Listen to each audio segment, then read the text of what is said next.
We are in Cedar Rapids in support of cleanup operations. Our primary mission is to restore power, working with Alliant Energy Company. They're kind of directing us where their need is to clear a path so they can get to the poles and the lines and get as much power restored as quickly as possible. Tell me a little about the makeup of your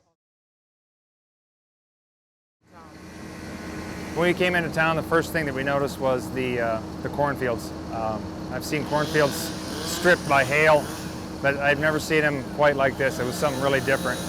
You could see them already starting to turn brown and die. And then the closer we got into town, the amount of line trucks that we saw, just the aid that was rolling this way was impressive. And then when we got in town and saw the extent of the damage, it was just, I've seen storm damage before, but I've never seen it for miles and miles and miles like this. It's the whole town. There isn't a tree that I've seen that doesn't have damage of some sort. And it's insane. Crushed cars, trees hanging from spots that you can't even imagine how it got there. Debris strewn all different places. It's a really tough situation for the people here.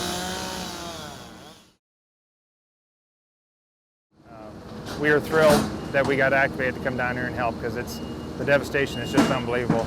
In fact, just right around the corner here, we have one of our members that lives down here that drills with us, drives to Sioux City every drill, and she has quite a bit of damage at her house. So this is what it's all about to us. We couldn't be happier than to be here, to be able to help the people of Cedar Rapids, the people of Iowa.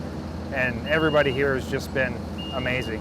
We had people staying in the streets, parents, grandparents, and children all waving and cheering and thanking us. Everywhere we go, people are waving and honking. It's been humbling. Pretty cool.